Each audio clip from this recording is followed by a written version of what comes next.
commencer cet épisode, j'ai le plaisir de vous présenter un nouveau sponsor, AD Medilink, l'entreprise qui change vraiment les choses pour l'assurance des Français en Asie. AD Medilink, c'est au départ un couple, Amélie et Julien, un Français et une Canadienne, qui avaient du mal à trouver de l'info fiable et claire sur l'assurance santé à Hong Kong. Et comme tout bon entrepreneur, ils ont décidé de résoudre ce problème eux-mêmes. Quand on vit à l'étranger, vous le savez sûrement, trouver la bonne assurance, c'est compliqué et le service laisse souvent à désirer. Amélie et Julien ont monté une équipe francophone qui aide de plus en plus de familles et d'entreprises à choisir la bonne assurance avec les meilleurs conseils. AD Medilink se développe et a récemment été choisi comme le référent de la CFE, la Caisse des Français de l'étranger, pour conseiller tous les Français vivant à HK, en Chine et aussi à Taïwan. Aujourd'hui, avec plus de 20 partenaires tels que Ener, April, MSH et un service aux petits oignons, AD Medilink est devenu la référence. Si vous avez besoin d'infos personnalisées ou d'un audit de votre assurance, pour par exemple en changer, contactez-les de ma part, Sésame Asie, sur bonjour@admedilink.hk ou en visitant leur site web www.admedilink.hk. Je mets les adresses dans la description de l'épisode, comme ça vous n'avez plus qu'à cliquer.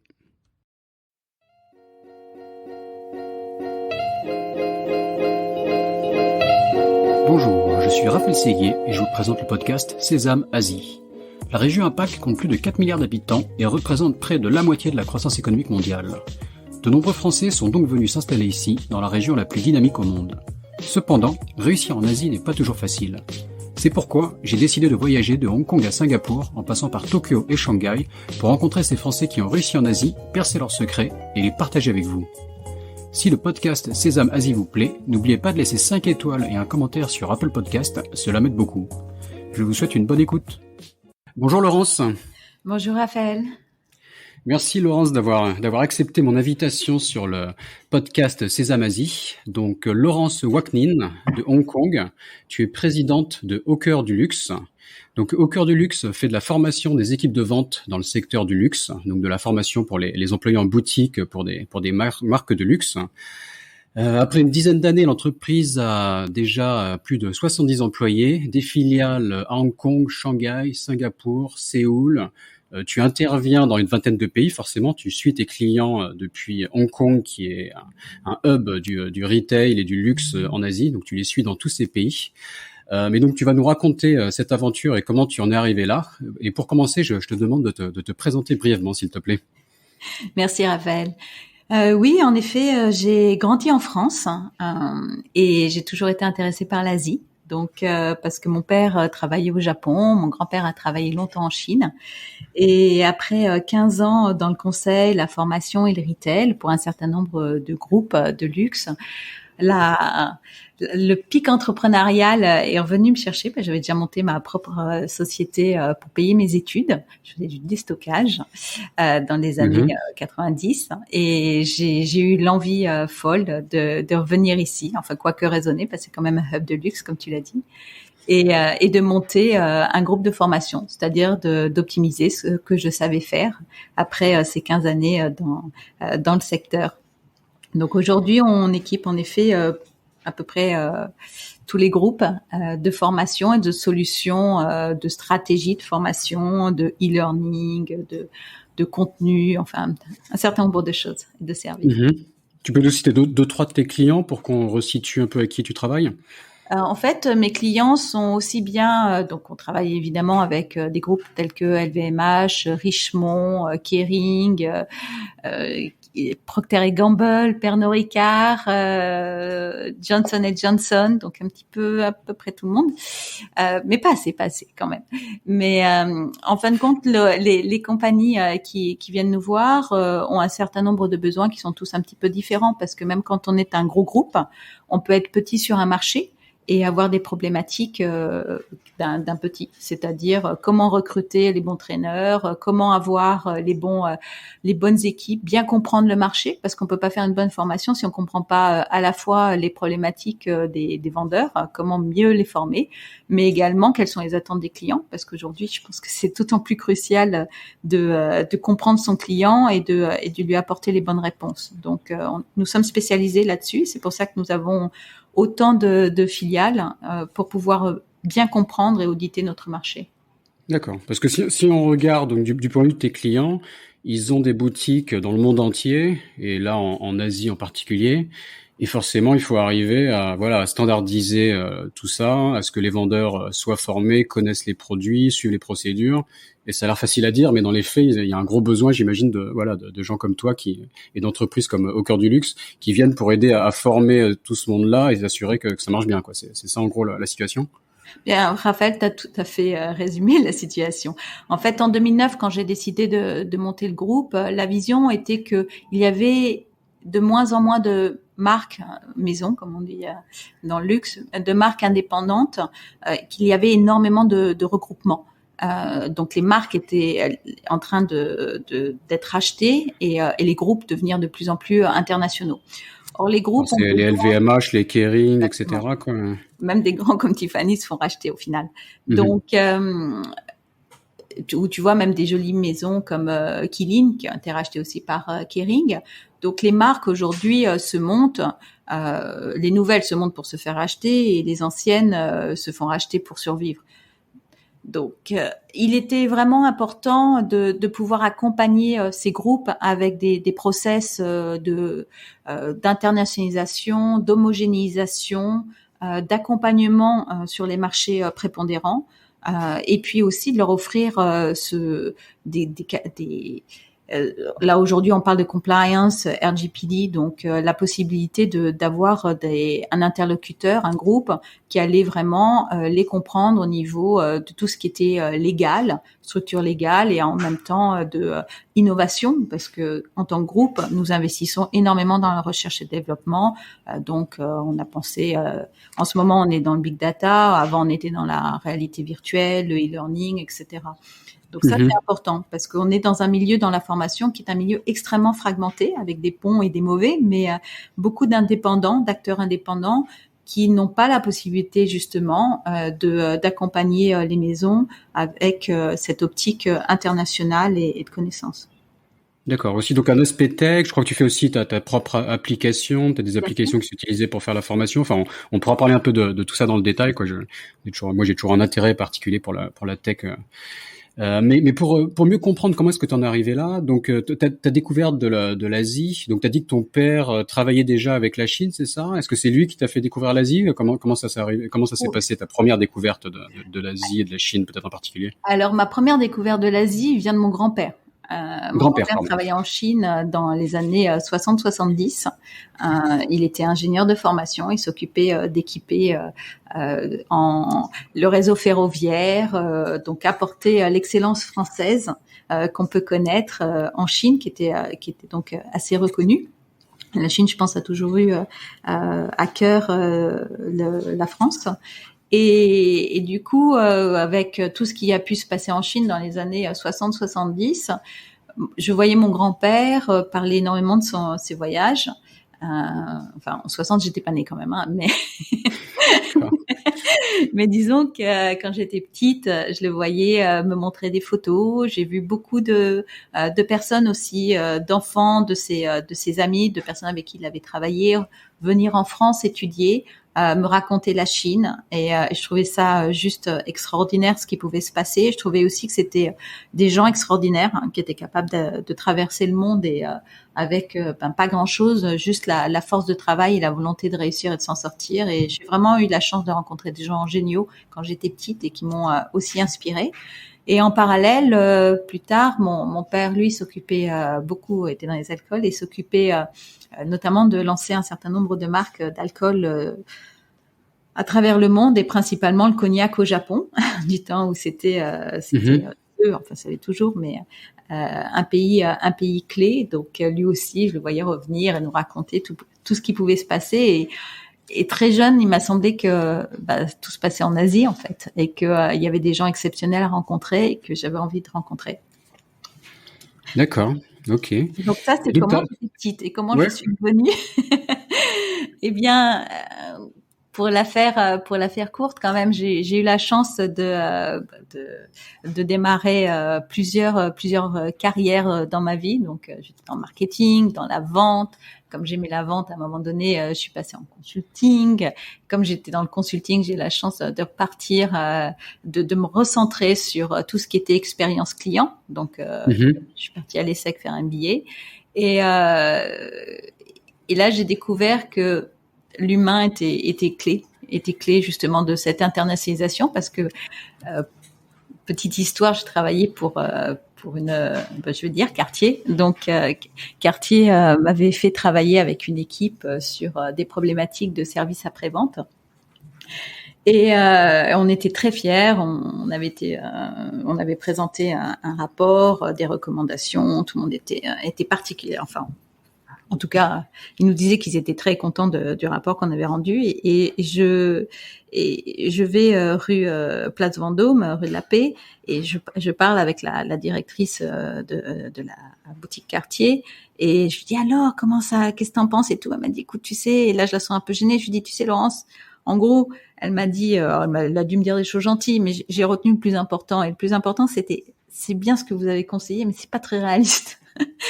Et j'ai compris qu'en fin de compte, c'était bien toutes ces pensées de parfois de groupes de consulting très élevés, mais l'humain c'est quelque chose qu'il faut maîtriser. C'est que le matin tu te lèves et tu arrives en boutique et qu'au final il y a quelqu'un qui va t'appeler qui va pas venir parce que Pierre-Paul Jacques a décidé est malade ou d'autres raisons, et il va pleuvoir, tu avais prévu de faire des super ventes et finalement t'as les clients qui viennent pas, ou enfin le retail c'est la gestion des impondérables.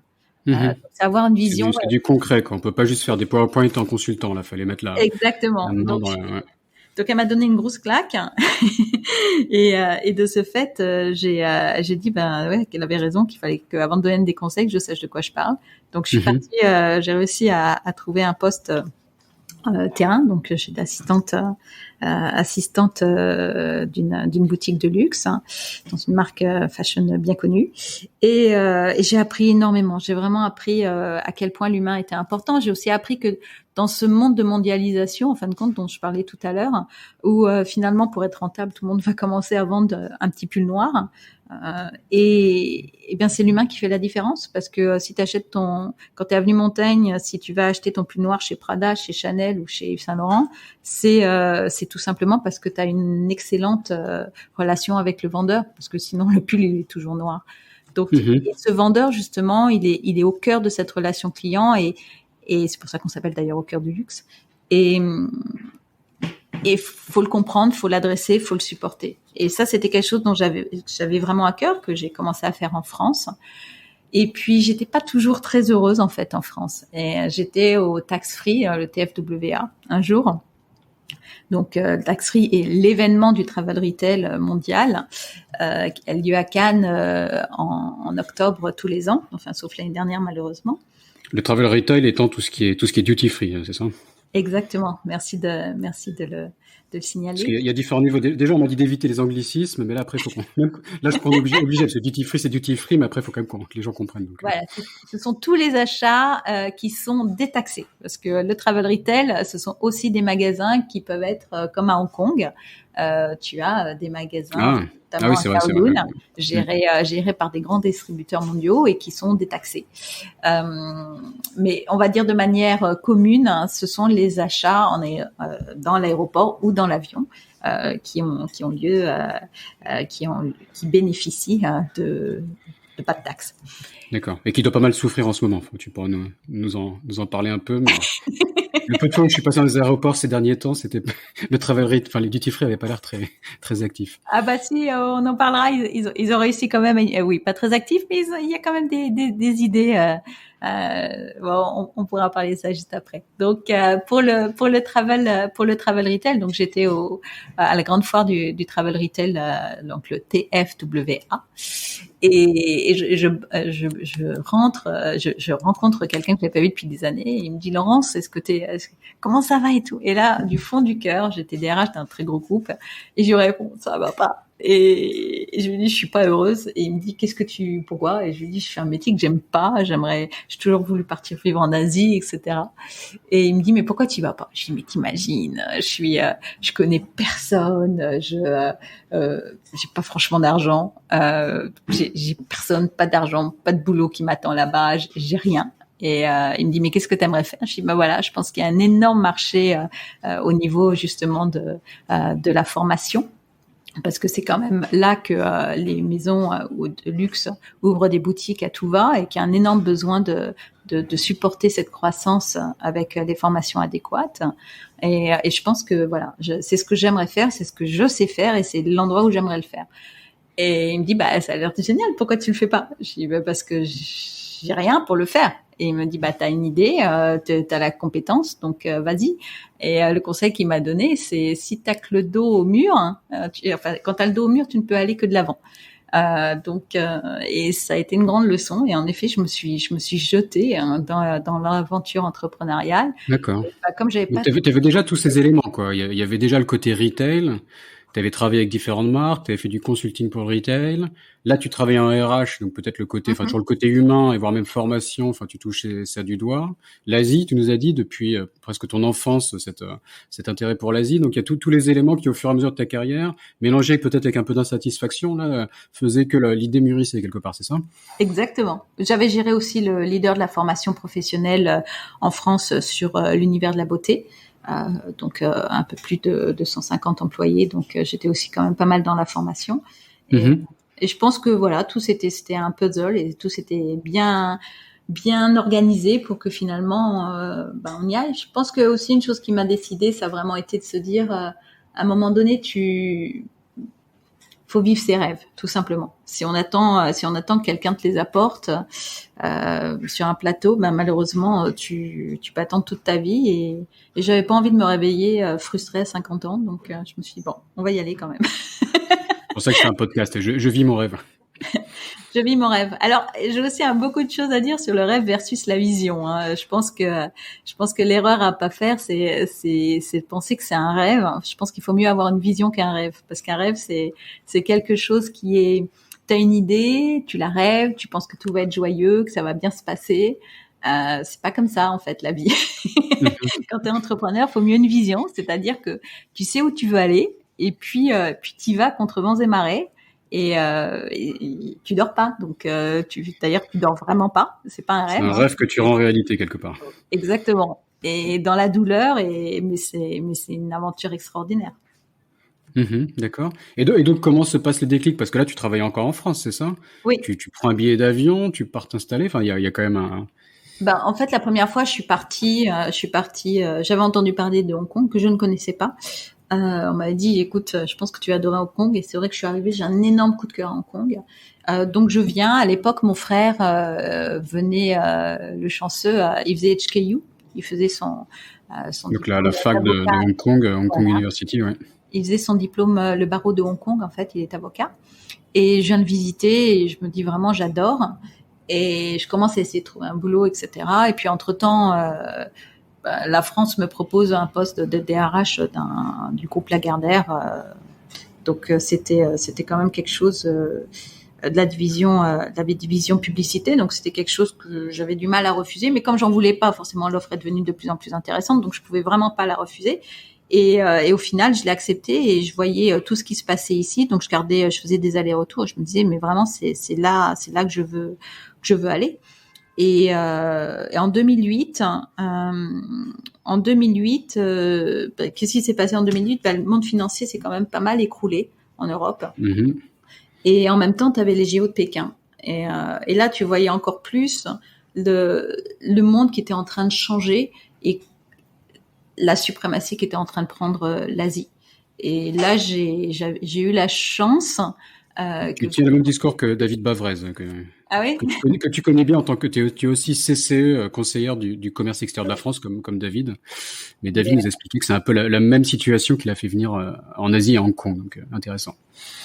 David est quelqu'un de fantastique et qui a énormément de choses à partager. Donc, en effet, il faut écouter ce podcast, comme tous ceux que tu fais d'ailleurs. Bravo.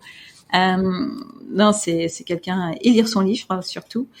C'est quelqu'un qui a énormément Paris-Pékin Express. Voilà, Paris-Pékin Express. C'est quelqu'un qui a énormément de choses à partager et de sensibilité et d'analyse sur le marché chinois. Donc, non, mais à un moment donné, je pense qu'on est tous arrivés ici parce qu'on sentait que ça changeait. Et puis à un moment, faut jeter, tout simplement, faut jeter. Et moi, comment je me suis jetée, ça a été aussi que j'en pouvais plus. Donc c'est ce que je te dis, le tax free. Là, ça m'a fait me jeter à l'eau. Et puis en même temps, alors c'était l'époque pour la petite histoire où on faisait des plans de licenciement dans le groupe auquel j'étais, et ça finissait à la voiture bélier et les DRH qui étaient un peu pas kidnappés, mais qui étaient enfermés dans leur bureau. Donc c'était pas très sympathique. Alors moi, ça m'est pas arrivé, mais c'est quand même arrivé dans le groupe dans lequel j'étais. Et je pense que ça allait un petit peu trop loin. Et puis une chose aussi qui faisait beaucoup de peine sur la France, que j'adore, c'était la montée de la pauvreté. 2008, justement, tous ces cracks, même si moi, je n'étais pas forcément exposée, j'ai eu cette chance, mais c'est vrai qu'on commençait à voir des personnes âgées, qui avaient cotisé à la retraite toute leur vie et qui commençaient à faire les poubelles. Donc c'était vraiment, malheureusement, le journal de 20h et 13h commençait à montrer que avec une retraite en France, en ayant cotisé toute ta vie, soit tu payais ton loyer, soit tu payais ta nourriture.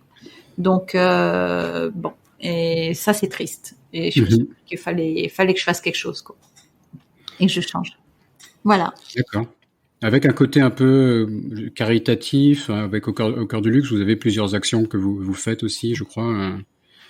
C'est gentil. Alors, si quelqu'un m'écoute, on fait beaucoup de choses, en effet. On aide les associations qu'on peut aider, et notamment, il y en a une qu'on a Make It Work, qui est l'association qui a lancé la Chambre de commerce française.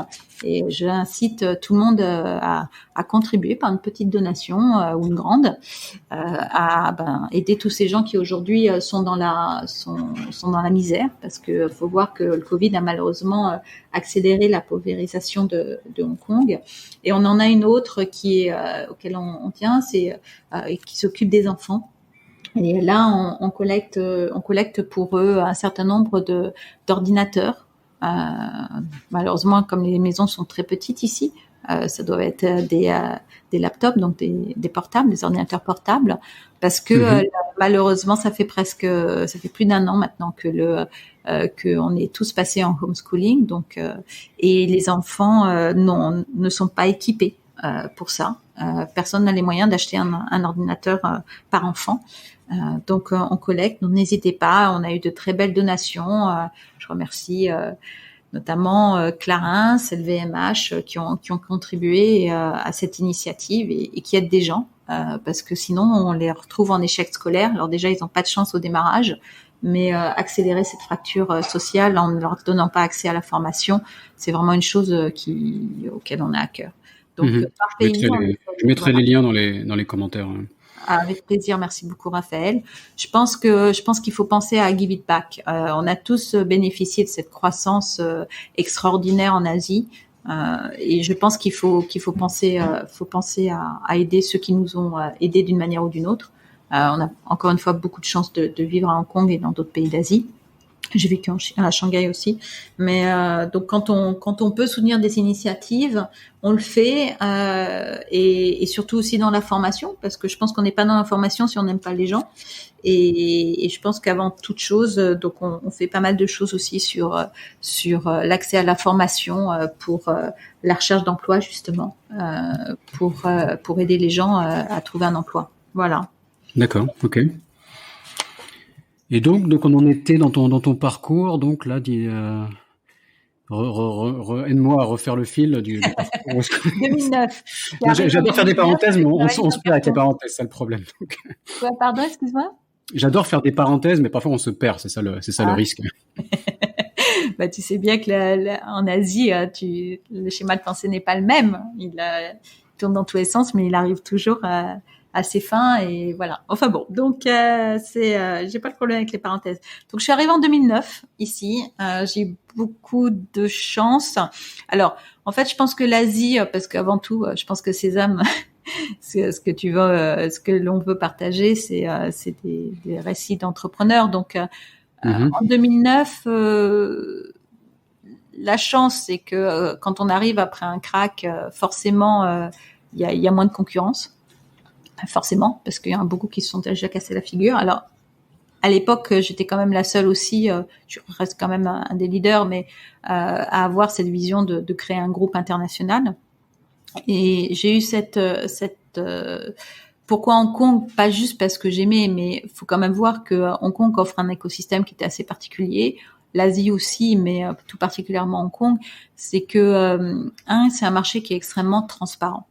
Donc on peut, quand on est bon et qu'on n'a pas d'argent à mettre dans le marketing et la communication, on peut quand même se faire un nom, une réputation. En France, dans le secteur du service, tu vas vendre une formation à A, B ne sera pas au courant. La formation que tu as vendue à A peut être une catastrophe, B ne le saura de toute façon pas. Donc parce que tu vas pas avoir deux groupes concurrents qui s'appellent pour prendre des références. Donc tu arrives avec une liste de clients qui est plus ou moins fausse ou pas, qui dans tous les cas n'est pas forcément des clients satisfaits, et tu continues à grandir. Ici, c'est complètement différent. Tu travailles comme un chien, mais t'es aidé par le bouche à oreille. T'es aidé aussi par le fait que comme il y a énormément de mobilité au sein des maisons, quand t'as apporté un bon service et que la personne avec qui tu travaillais change de marque, elle a envie de faire appel à toi. Donc tu grandis. Tu fais référence aux expatriés, quoi. Il y a des contrats expatriés peut-être de 3 ans et des gens qui circulent à droite à gauche, non? Enfin, vas-y, dis-nous. Non. Moi, alors je travaille évidemment avec les C-level exécutives, mais aussi, les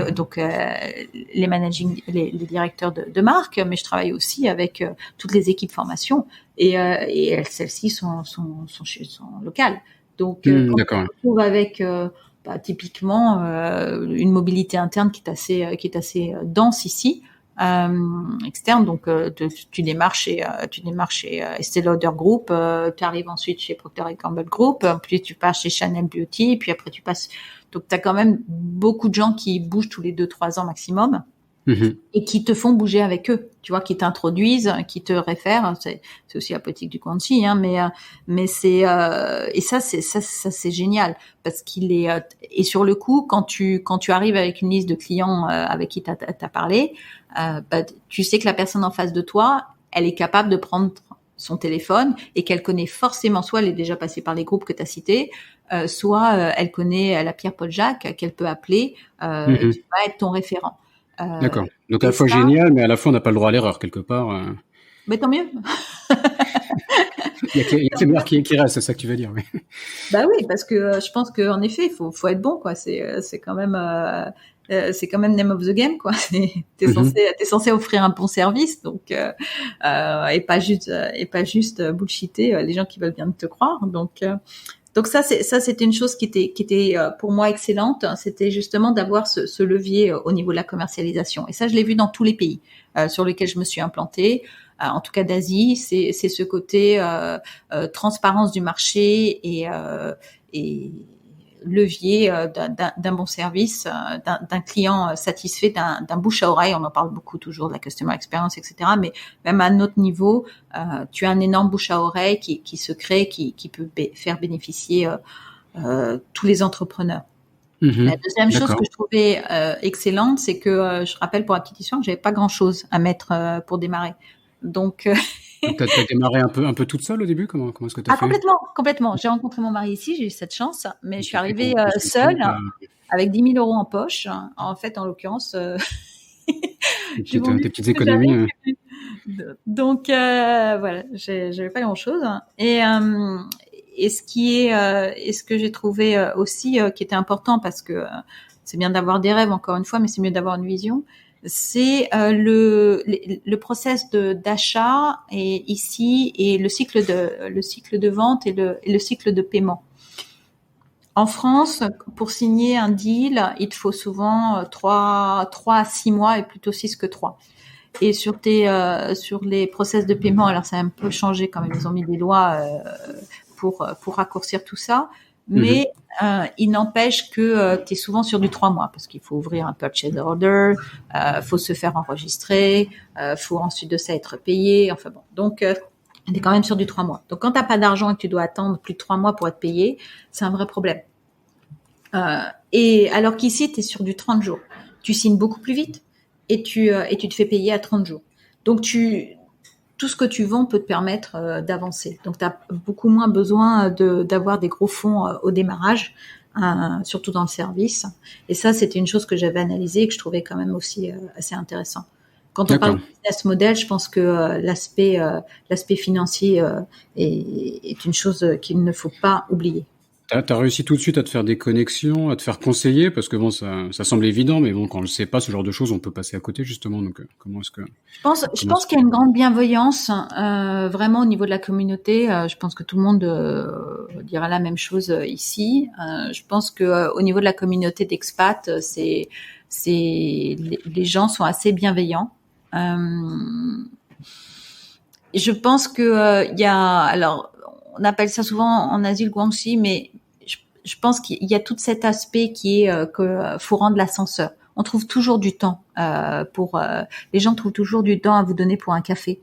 Ça me rappelle la petite histoire que quand j'étais en France et que quelqu'un me demandait un rendez-vous, je voulais dire bah oui, j'ai du temps vendredi. Et quelqu'un m'avait répondu mais attends, dis pas que t'as du temps pour vendredi. Si t'as du temps dans la semaine, ça veut dire que tu fais rien. Quand quelqu'un te demande un rendez-vous, tu le dis dans 2-3 semaines.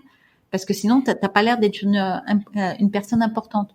Ok. Ici, c'est pas le cas. Les gens trouvent le fait que déjà que ça soit concentré, le fait que ça soit, on reste quand même sur un climat, un esprit assez entrepreneurial, que ça soit en Chine, que ça soit à Hong Kong, que ça soit à Singapour, à Séoul. Et cette bienveillance et cette disponibilité est assez exceptionnelle pour démarrer. Et c'est aussi peut-être l'influence chinoise quelque part. Avec les Chinois, souvent, ça se fait tout de suite ou ça se fait jamais, quoi. Donc, je pense que les expatriés doivent aussi sont imprégnés un peu par cette culture.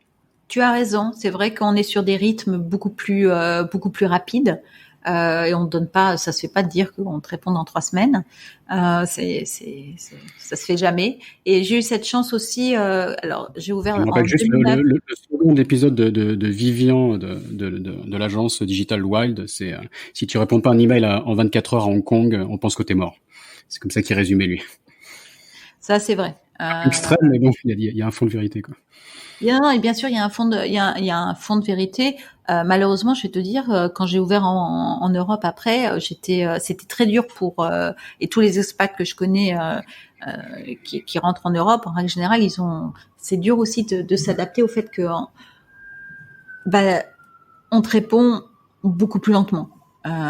Et même pour manager tes équipes en Europe, quand tu as managé ici sur des rythmes qui sont très très rapides, tu peux pas demander la même chose en France. Bon, enfin, on va arrêter la parenthèse. Non, mais il peut y avoir des clashs, je suis d'accord. Ouais. Donc, c'est un rythme de travail qui est différent. Donc, en Chine aussi, j'ai eu la chance. Donc, j'ai ouvert la ACDL, donc au cœur du luxe, Hong Kong en 2009. J'ai ouvert en 2010 en Chine parce que le but c'était quand même de poser mes bagages à Hong Kong, mais de partir, de conquérir la Chine. Je pense qu'une erreur à pas faire, c'est de croire que Hong Kong c'est la Chine. Ça l'était pas en 2009, et ça l'est pas non plus aujourd'hui. Et pour la petite histoire, en 2010 déjà, beaucoup de maisons séparaient leurs opérations entre la Chine et le reste de la région Asie-Pacifique. Tout comme ils avaient quand on dit maison, c'est des marques de luxe, c'est ça? Oui, marque de luxe. Ça se dit pas en fait de dire marque, faut dire maison.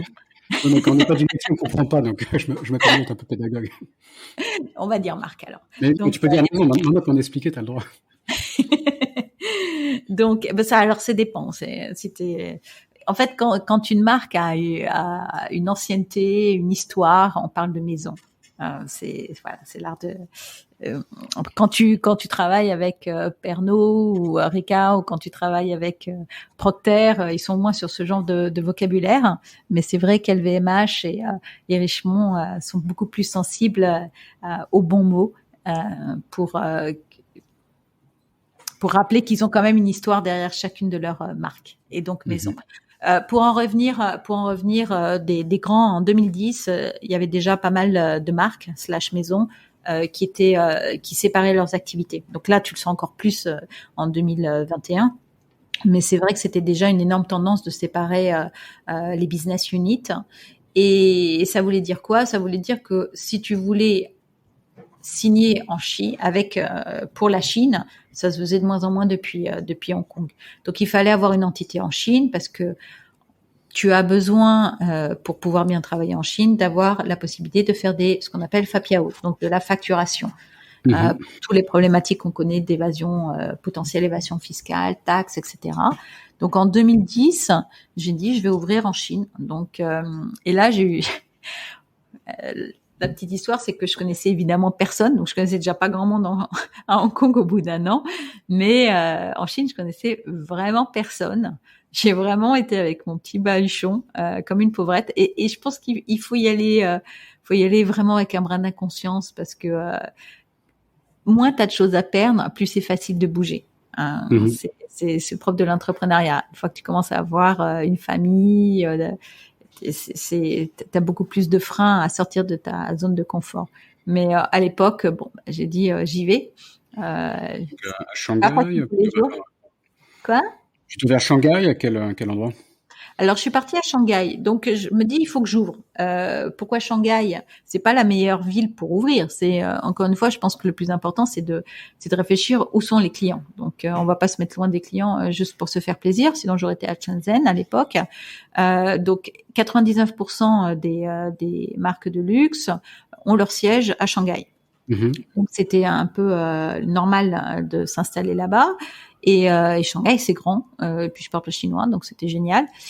Et qu'est-ce que j'ai fait? J'ai parlé avec des entrepreneurs à Hong Kong qui étaient là-bas, et j'ai un entrepreneur très gentil, un Australien, qui me dit écoute, pas de problème, ouvre là-bas, on te garde une place, on a de la place dans nos bureaux, t'y vas, t'as le temps de t'installer, etc. Je me dis génial. Je commence à faire passer alors je pouvais pas recruter, j'étais pas encore immatriculée, donc je commence à chercher des stagiaires, de voir comment je peux faire un représentative office. Enfin bon, je me renseigne comme je peux. Et vraiment, c'est vraiment important de prendre le temps de rencontrer des gens sur Hong Kong. Ça, je sais aussi que Angelis l'a dit, et dans ton podcast, c'est vrai que il faut écouter, faut avoir l'opportunité de poser des questions, prendre 5 minutes et d'apprendre des autres. Et j'ai eu beaucoup de conseils qui m'ont été donnés de gens qui étaient bien plus intelligents que moi, et qui m'ont beaucoup aidé. Et par le côté un peu coworking space comme ça, de partager des bureaux, ça revient souvent dans l'épisode. Même Igor de Native Union a commencé à rencontrer son partenaire en partageant un bureau. Enfin, c'est un thème récurrent, quoi, de partager un bureau et de glaner de l'information comme ça. Oui, je pense que c'est vraiment important. Et moi, mes premiers bureaux, je les avais eus à la chambre de commerce. Je les avais pris à la chambre de commerce à Hong Kong. Deuxième bureau, j'ai pris comme ça. Donc j'ai cet Australien qui me dit chier et tout. Donc je commence à recruter à distance. Et là-dessus, c'était, je me souviens, le 5 mai, j'avais 2 employés qui arrivaient. Et là-dessus, 2 semaines avant, il me dit finalement on a beaucoup recruté, on n'a plus de place. Alors je me dis c'est génial. Et il se trouve, parce que tout est une question de karma ou d'ascenseur que t'envoies dans la vie, que j'avais aidé quelqu'un à trouver un boulot. Puis il m'en était de ce fait reconnaissant. Donc c'était un Français d'origine asiatique, et qui connaissait donc très bien l'Asie. Et il me parle, et je lui dis, je suis dans la panade, j'ai des employés, j'ai des employés qui débarquent, moi qui débarque, et je sais pas comment je vais faire. Et puis j'ai pas d'argent en plus, je rappelle quand même que c'était toujours très entrepreneur, très entrepreneurial, donc j'avais pas non plus des déposits mettre dans tous les endroits. Et puis on parlera peut-être plus de Achille, mais c'est pas si simple que ça quand même de trouver des bureaux à l'époque.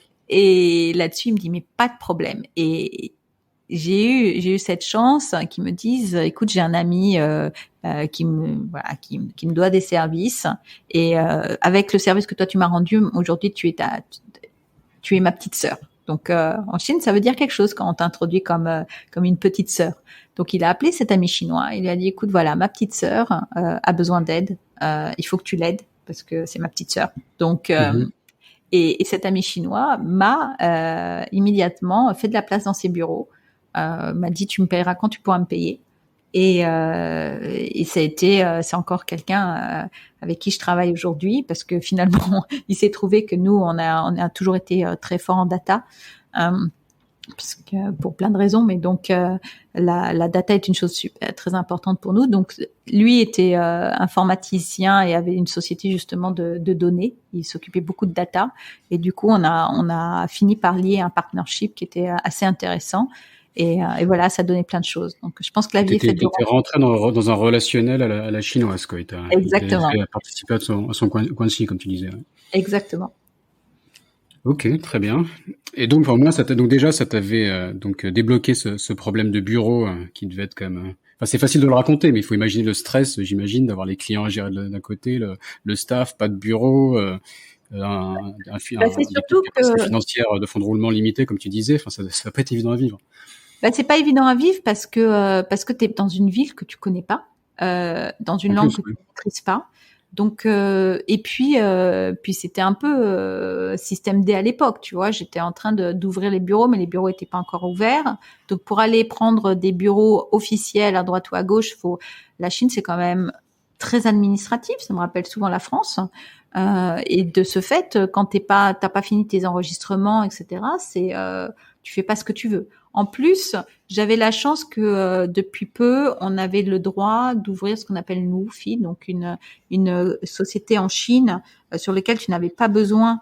Tu pouvais être seul foreigner, tu pouvais être un étranger et posséder 100% du capital, donc tu n'avais pas besoin de faire une joint venture. Mais de ce fait, en WUFI, tu as beaucoup plus de restrictions qu'une société chinoise normale. Donc, il faut que tu prennes des bureaux dans des endroits qui sont assez cotés, donc chers. Tu peux pas la jouer entrepreneur total, système D. Tu vas dans un petit truc, etc. Il faut vraiment, c'est beaucoup plus encadré et du coup, tu as beaucoup plus de coûts pour démarrer. Donc j'étais contente parce que t'as songé à faire une JV éventuellement, même non. Parfois j'imagine qu'on fait peut-être des JV un peu justement pour avec des partenaires comment on dit transparents, que le terme m'échappe, pour bénéficier des avantages que t'as cités. Tu sais, j'ai toujours pensé que les JV, le partenariat, c'est un peu comme le mariage. Partenaire dormant, c'est comme ça qu'on dit. Excuse-moi, je disais c'est un peu comme le mariage, c'est-à-dire tu as beaucoup de choses à y gagner si ça se passe bien, mais faut se poser la question de savoir qu'il y en a quand même beaucoup qui finissent par des divorces. Donc non, une JV en Chine, c'est pas pour moi. Les divorces un peu sanglants parfois, c'est pas forcément à l'amiable. Yep, et puis surtout quand t'es pas chinois, je veux dire, faut pas oublier une chose, c'est que l'Asie, c'est une région extraordinaire, mais quel que soit qu'on l'aime et l'histoire qu'on peut développer là, on n'est pas asiatique. On a la chance d'être bien accueillis. Mais quand ça se passe mal, et c'est normal, comme ça se passerait en France d'ailleurs, c'est pas toi qui est prioritaire. Donc quand ça se passe mal en Chine, qui tu crois va avoir raison? Ouais, non, on le sait bien, mais c'est bien de le garder à l'esprit, très clairement. Et donc à l'époque, tes services, c'était vraiment déjà la formation, on n'en a pas encore tellement parlé, mais alors c'est quoi? J'imagine qu'il faut savoir accueillir les clients, qu'il y a tout un process de vente, qu'il faut connaître ses produits. C'est quoi un peu ce que tu faisais à l'époque peut-être et ce que tu as fait aujourd'hui? J'imagine que ça bouge beaucoup aussi on va parler sûrement d'e-commerce, omnicanal. Tu peux nous redéfinir un peu ça? Eh bien, écoute, à l'époque, quand je suis arrivée en Chine, j'ai eu mes premières grosses missions étaient pour des maisons comme Cartier, par exemple, sur lesquelles on nous demandait d'accueillir, de transformer les techniques de vente en intégrant la culture locale. C'est-à-dire que une signature de marque, une culture, ce qu'on appelle vraiment la technique de vente, une signature de marque, doit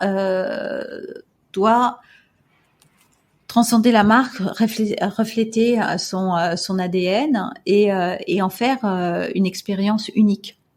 Donc chaque technique de vente doit être unique entre différentes marques, mais en même temps, elle doit s'intéresser à son client. Donc, tu ne vends pas aux États-Unis comme tu vends en Chine, comme tu vends en Inde, comme tu vends même à Hong Kong.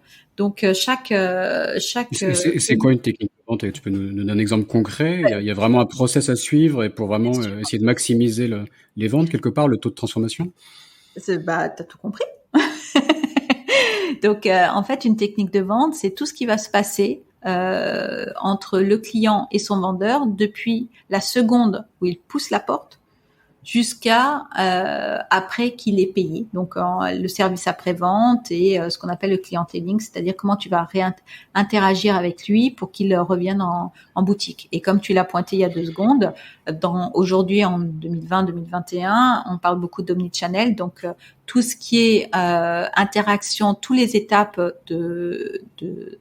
excuse-moi pour l'anglais, mais les touch points entre le client et la marque vont être maintenant aussi en plus, il va falloir intégrer le digital. Donc, comment il a été sur Internet, comment il s'est renseigné sur la marque, comment il a potentiellement déjà acheté en ligne, etc. Donc, Donc les touchpoints, c'est les points de contact. Il y a X points de contact qui peuvent se trouver online, offline, avant, entre la découverte du produit quelque part et la finalisation de l'acte de vente, quoi.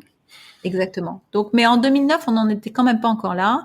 Donc, en 2009, les problématiques, c'était que tu avais des maisons qui étaient des marques qui étaient qui arrivaient en Chine ou qui étaient déjà depuis longtemps et qui avaient besoin d'adapter toutes leurs techniques de vente, comment tu fais, comment tu dis bonjour à quelqu'un qui pousse la porte, quelle est la distance que tu dois tenir, quel est le langage corporel que tu dois avoir. Qu'est-ce que tu dois proposer à boire ou pas à boire? Comment tu le questionnes? Comment tu t'adresses à lui? Est-ce que tu dois t'adresser à lui avec son nom?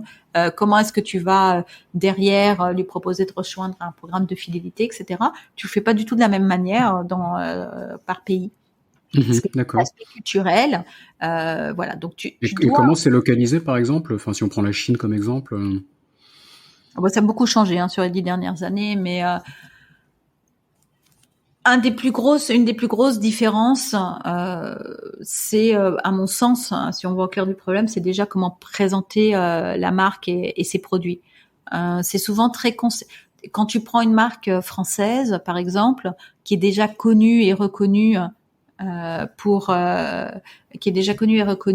ses produits, t'as grandi avec Louis Vuitton, t'as grandi avec Dior, donc même si tu connais pas forcément les produits, t'en as déjà entendu parler. Quand tu arrives en Chine, il va falloir être capable de présenter tes produits, de présenter ta marque et sa légitimité et son histoire, alors à des gens qui n'ont jamais entendu parler de toi. La deuxième chose, donc ce qu'on appelle le storytelling, est important. Et tu vas faire appel à des références culturelles qui n'ont aucun sens dans ce pays-là. Quand tu parles de Dior qui en 57 lance un certain nombre d'innovations dans la mode et révolutionne la mode, je veux dire, ça parle pas chinois, quoi. Voilà, ça parle pas, quoi. Je veux dire, ils n'ont pas connu la Deuxième Guerre mondiale, ils n'ont pas connu, donc ça parle pas. Donc il faut trouver d'autres facteurs et recréer le lien culturel et de montrer comment déjà ta marque s'inscrit dans une légitimité même locale. Comment elle exprime le luxe de génération. Donc déjà, c'est vraiment créer le lien, quoi, parce qu'il faut rester authentique, la marque reste étrangère et c'est ça qui la rend intéressante, mais il faut qu'elle arrive à créer un lien avec la culture locale, quoi. C'est ça toute la difficulté. Exactement. Et puis tu convaincs pas les gens d'acheter de la même manière. Je veux dire, les petites jokes qu'on a entre nous, c'est quand t'es aux États-Unis, c'est comment tu vends, c'est quoi tes arguments de vente, c'est que it's fantastic, it's great, it's amazing, tu vois. T'arrives en Chine, tu sors ça, on te regarde avec des gros yeux globuleux, tu vois. Bon, ok, fine. Donc déjà, comment tu vas présenter ton produit. Alors, il y a 10 ans, on rigolait, c'était les arguments de vente, c'était souvent que tu parais plus jeune, ta peau plus claire. Donc c'est des choses. Tu vas pas aller en France en disant mais cette crème, tu vas avoir la peau plus claire, tout le monde va avoir l'air bronzé toute l'année.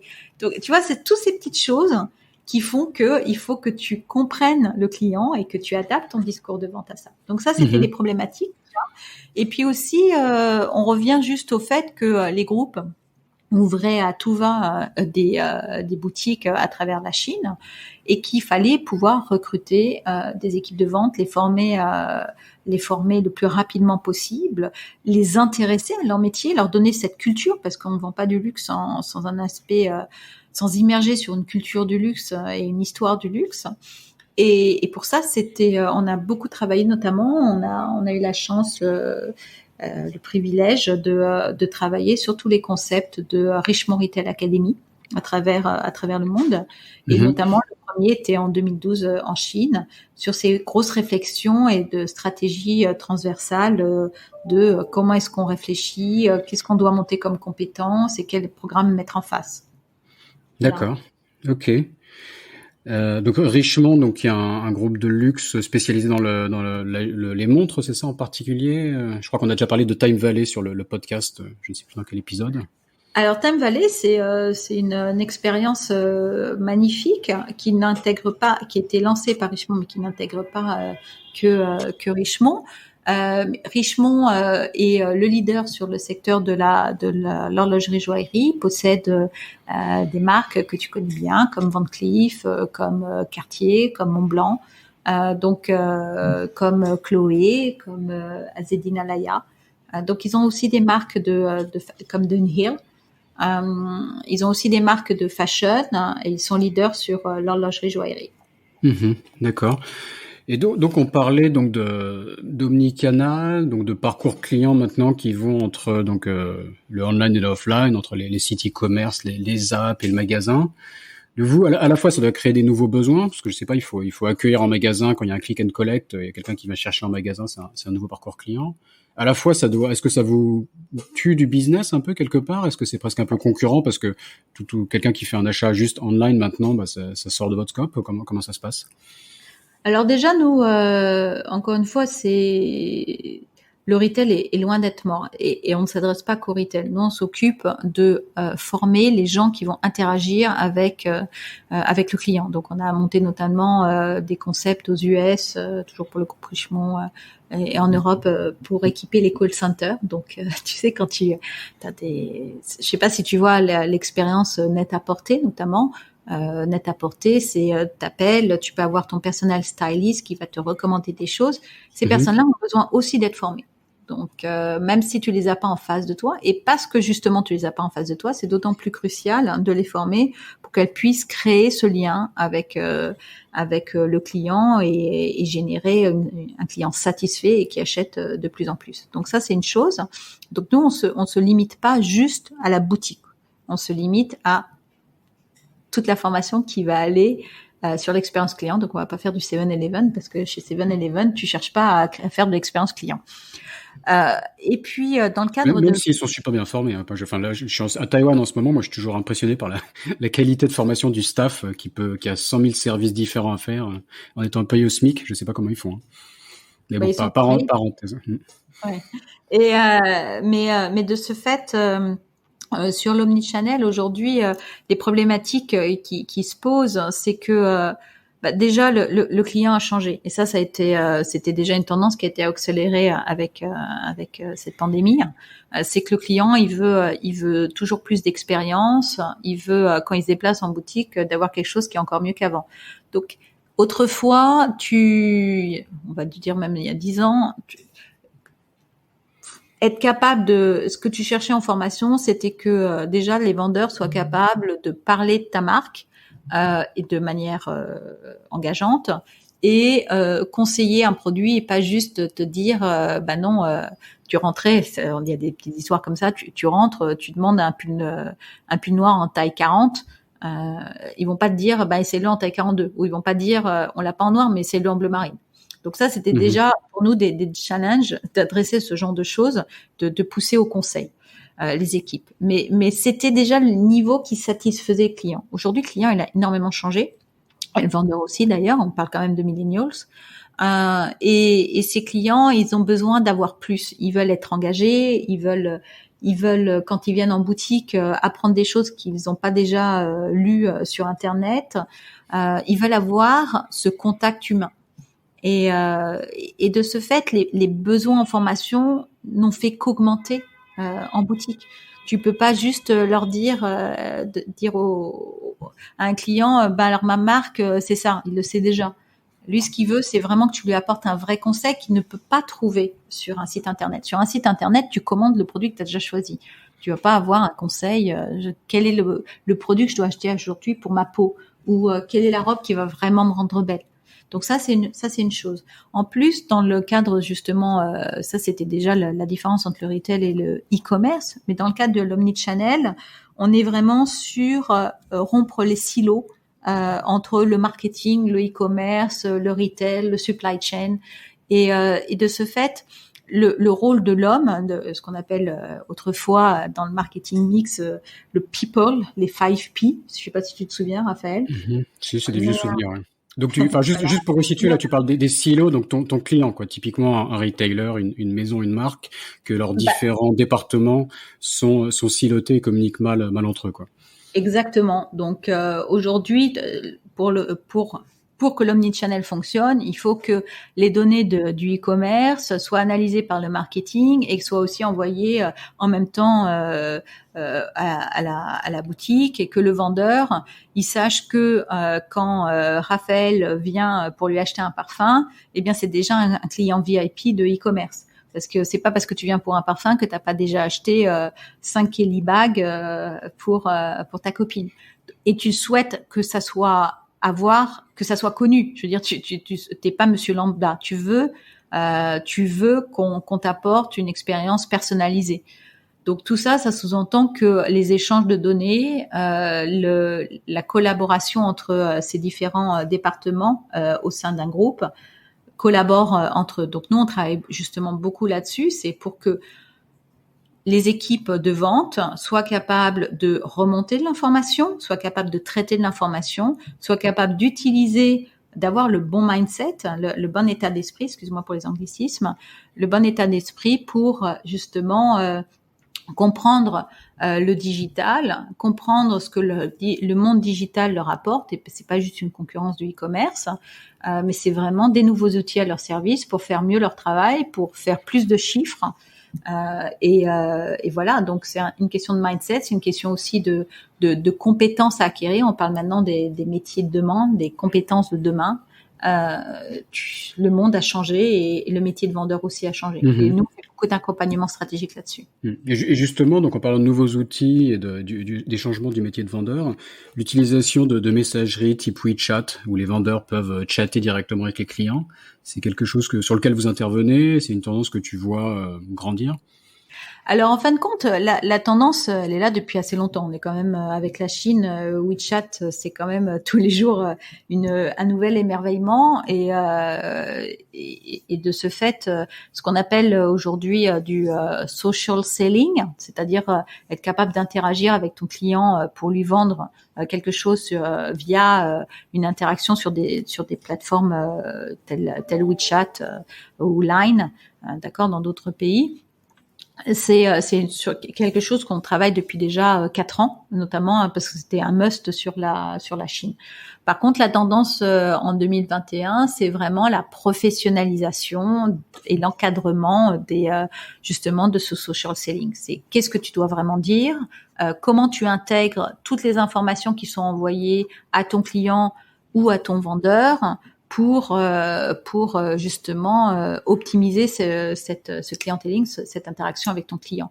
Typiquement, c'est si tu pouvais faire le rappel, c'est en négociation ou en B2B, donc en vente business to business, tu utilises des logiciels tels que Pipedrive, Salesforce, qui équipent tes équipes de vente qui sont dans tes bureaux. Et des CRM. Voilà, donc aujourd'hui, ils sont mis à disposition aussi des vendeurs. Donc ils ont ces outils CRM et tout ce qu'ils peuvent échanger sur WeChat, etc., peut être traité par des softwares CRM pour justement permettre à tout le monde d'aller plus loin sur la collecte d'informations. D'accord. Donc on passe ça devait se faire en mode un peu manuel sur le compte personnel des vendeurs, avec en plus des dangers qu'il y ait une perte d'information, que quand le vendeur part, il part un peu avec ses clients, à une professionnalisation, quoi. Tout ça est encadré et toute la donnée récoltée peut en plus être utilisée par l'entreprise, quoi. Tu as tout bien résumé.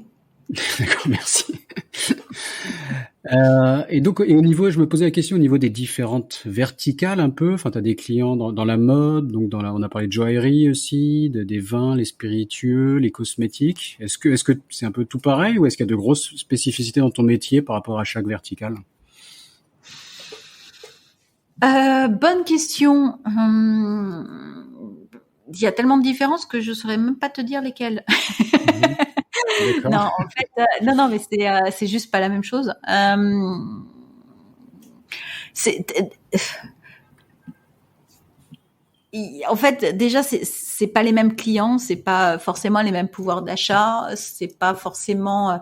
On va parler en joaillerie de grands vendeurs, c'est-à-dire de gens qui sont capables de vendre des pièces à plusieurs millions d'US dollars et qui ont été capables d'interagir, de faire du networking pour qu'on leur présente ABC qui vont être capables d'acheter des pièces iconiques. Donc ça, c'est la première chose. Dans le secteur de la montre, on a aussi des pièces qui sont très chères, mais en même temps qui demandent énormément de connaissances. Tu peux pas vendre à des collectionneurs de montres si tu t'intéresses pas. Enfin, c'est très compliqué de pas s'intéresser à la montre et voilà, de comprendre c'est quoi une grande complication quand tu dois vendre des montres à 100 000 euros. Mhm. Sur le secteur de la beauté, énormément de changements. Alors déjà, il y a beaucoup de ce qu'on appelle de wholesale, le travel retail, donc en duty free, a une part quand même qui est non négligeable.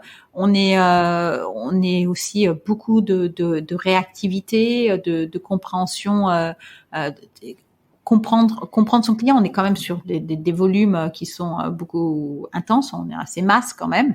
Mhm.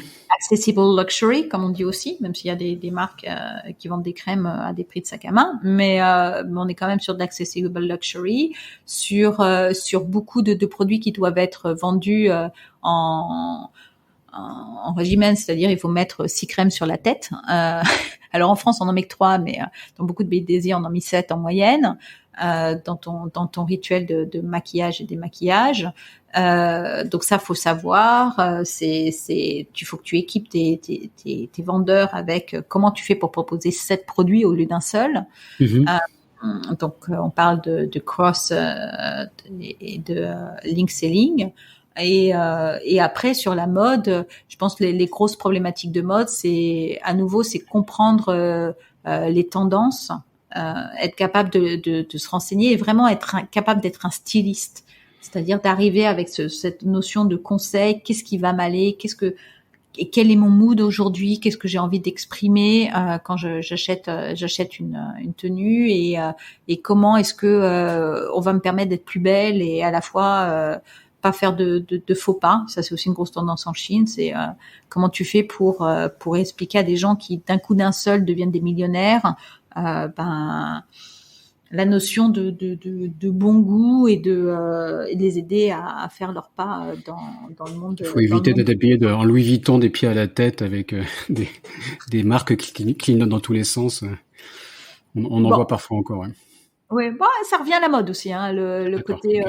nos logos a fait ses preuves. Maintenant, ça redevient un petit peu. Enfin bon, c'est la mode est un éternel recommencement, mais Mm, mm. mais c'est rigolo. Donc D'accord. vraiment. Donc plein de verticales différentes avec des besoins. Ouais, c'est presque des métiers différents, quoi. C'est extrêmement divers, quoi. Ok, ok.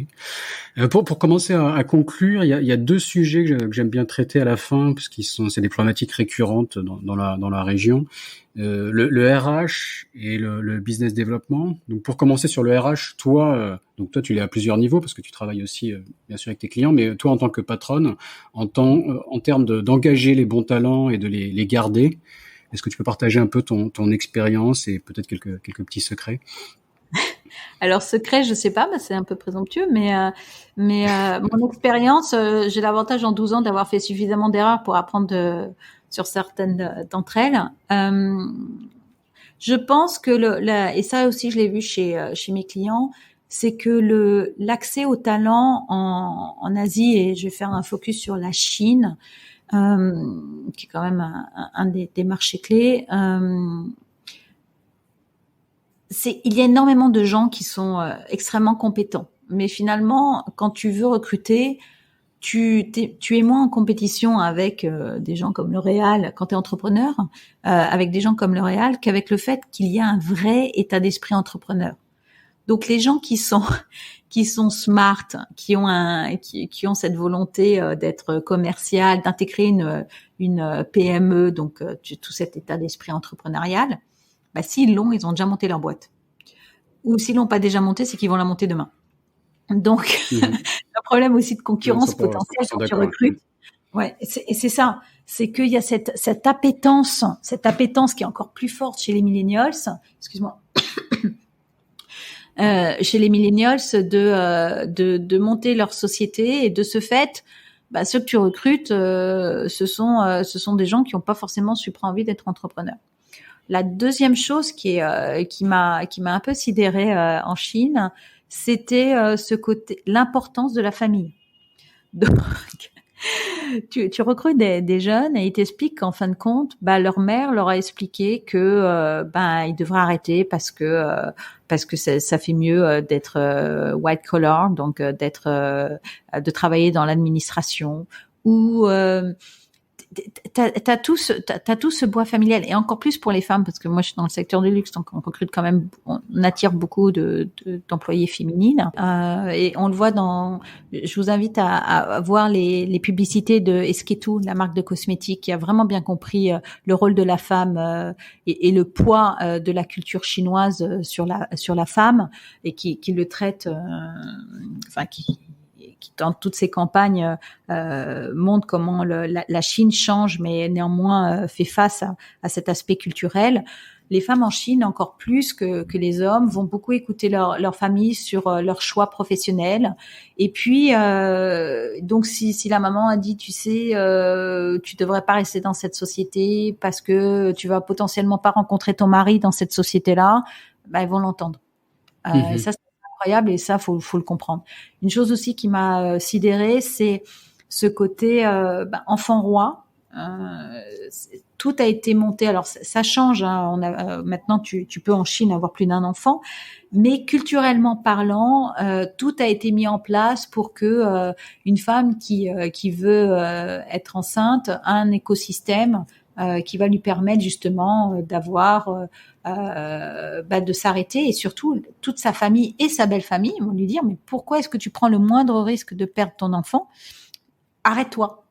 Donc c'est une femme qui veut faire carrière, elle doit quand même, qui veut même travailler quand elle est enceinte, elle a ce poids quand même sur elle qui est assez, qu'il faut pas négliger en fait. Donc le poids de toute la famille, quoi. Ouais, tu recrutes un peu la famille. Faut comprendre un petit peu je me souviens quand j'avais fait mon MBA à l'ESSEC, une des questions c'était, est-ce que votre famille est prête à vous supporter parce que ça va être dense? Et je me suis dit oui. Et enfin bon, mais c'est que quand j'avais fait ce MBA que j'avais compris à quel point tu pleurais jour et nuit parce qu'il fallait travailler comme un chien, et que si t'avais pas derrière toi, alors même que t'étais marié, etc., t'avais pas des gens qui étaient capables de te supporter. Ça pouvait te faire craquer. Et c'est un peu la même chose en Chine. Il faut intégrer ça, que voilà, il y a tout un écosystème autour. Donc voilà, c'est un D'accord. peu. Non, c'est très clair, très très bonne réponse, quoi. Et sur l'aspect donc un peu plus business développement et commercial, enfin donc t'es parti de zéro comme tu nous l'as expliqué, consultante toute seule pour monter voilà une boîte d'une certaine importance. Donc j'imagine qu'il y a eu un gros travail de commercial à faire. Est-ce que tu peux nous partager un peu cette expérience? Alors j'ai eu la chance d'avoir quand même des connaissances, vu que je venais quand même du secteur en France notamment. Donc je suis arrivée, j'avais quand même j'avais des recommandations. Système des clients quand je suis arrivée, et encore une fois la communauté expatriée a beaucoup aidé. Après, tu peux pas continuer à te développer si tu signes pas en direct avec des B-level exécutives, et de ce fait des training managers, etc. Et là, sincèrement, la Chine, c'est beaucoup plus compliqué. Quand tu es l'avantage de Hong Kong, Singapour, c'est que tu es réellement avec ta langue de travail, c'est l'anglais. Donc, tu arrives à te assigner en dialoguant en anglais. Quand tu arrives en Chine, même si les gens en face de toi parlent parfaitement anglais, voire mieux que moi, ils vont se retrouver automatiquement à switcher sur le chinois. Donc, tu dois avoir quelqu'un qui maîtrise le chinois. C'est une hérésie de penser autrement. Comme en France, tu commences une réunion, les gens vont vouloir avoir les documents en français, vont vouloir parler français, et ils vont se sentir à l'aise justement d'avoir quelqu'un en face qui les comprend, parce qu'en plus on vend du service, hein, donc. C'était tes clients quelque part, donc s'ils se sentent mieux en chinois, c'est un peu à toi de t'adapter clairement, quoi. Complètement. Et de ce fait, tu es obligé d'avoir des gens qui parlent chinois. Et une question RH, ça a été vraiment de trouver des gens qui parlent chinois et qui en même temps comprennent la culture internationale. Et c'est vrai que tu te rends compte qu'en fin de compte, il y a beaucoup de gens qui ont appris le chinois, mais qui finalement ont pas compris la culture. Et c'est compliqué. Franchement, je pense que le plus grand frein en Chine au business développement, en tout cas le mien, c'est vraiment trouver les bonnes personnes. Mais dans toute équipe, hein, quel que soit l'international, j'ai eu beaucoup de chance. J'ai rencontré des gens, j'ai recruté des gens géniaux. Mais c'est vrai qu'en Chine, c'est plus compliqué. Mais t'as l'air de parler comme si c'était essentiellement des étrangers qui devaient faire du bizdev en Chine. Non. Est-ce que t'as pas trouvé des bons Chinois qui le faisaient, quoi? Ça revient au point précédent, c'est-à-dire que il faut trouver des gens qui sont commerciaux, qui pour autant n'ont pas envie de faire ton travail, c'est-à-dire monter leur propre. Parce que moi, j'en rencontre qui me disent clairement, ah oui, ça m'intéresse beaucoup parce que j'ai prévu de monter mon groupe de formation. Au moins, c'est franc, quoi. C'est pas mal. Ouais. Bon, ok. Donc après, il y en a d'autres. On a pas parlé, mais c'est vrai aussi qu'il y en a d'autres qui ont un peu pris l'habitude de donner en Chine, qui ont un peu des sous de table. Et ça, moi, c'est une chose sur laquelle j'ai jamais voulu rentrer. Donc, qui t'explique que c'est normal de faire des cadeaux dans tous les sens. Non. T'as des chartes éthiques sur lesquelles faut se battre. Donc ça aussi, faut non seulement pas donner toi, mais en tant qu'entreprise, mais être sûr que tes équipes n'en donnent pas.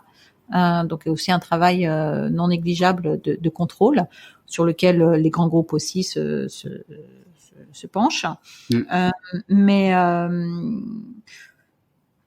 Et c'est ça, c'est ce côté. Aujourd'hui, on est vraiment un pont entre l'Occident et l'Orient. Les marques qui font appel à nous en Occident, c'est pour les aider à se développer en Orient. Et de ce fait, on doit trouver des personnes, quand on les recrute dans nos équipes, qui sont capables de comprendre les deux cultures. Donc c'est un challenge. Et voilà, mais c'est une belle diversité, c'est quelque chose de génial et on apprend tous les jours, tous ensemble. Ouais, tout à fait, ouais. Donc pour conclure, tu nous as déjà dit beaucoup de choses, donc je ne sais pas si tu es encore inspiré pour nous partager une astuce pour hacker l'Asie ou pour hacker la Chine, ou est-ce que tu as envie de synthétiser un peu tout ce que tu nous as dit?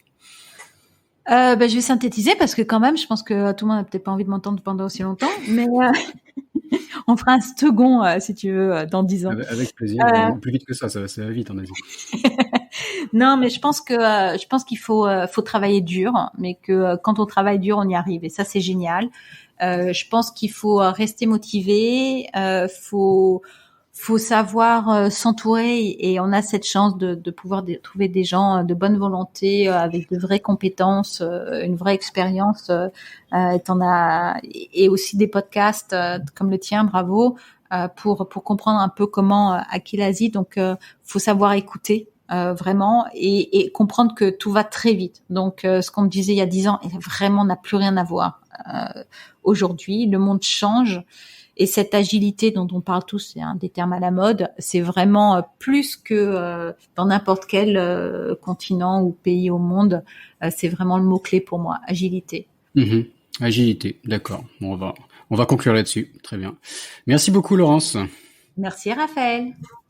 Cet épisode de Sésame Asie est maintenant fini. Si vous êtes toujours là, c'est que ça vous a sûrement plu. N'hésitez donc pas à laisser 5 étoiles et un commentaire sur Apple Podcast, cela m'aide beaucoup. Pour me contacter, le plus simple est de m'ajouter sur LinkedIn, Raphaël Séguier, S-E-G-H-I-E-R. N'hésitez pas à me dire ce que vous avez pensé du podcast, à suggérer des invités ou des thèmes qui vous intéressent. Tout feedback est le bienvenu. Merci d'avance et je vous retrouve au prochain épisode. Salut!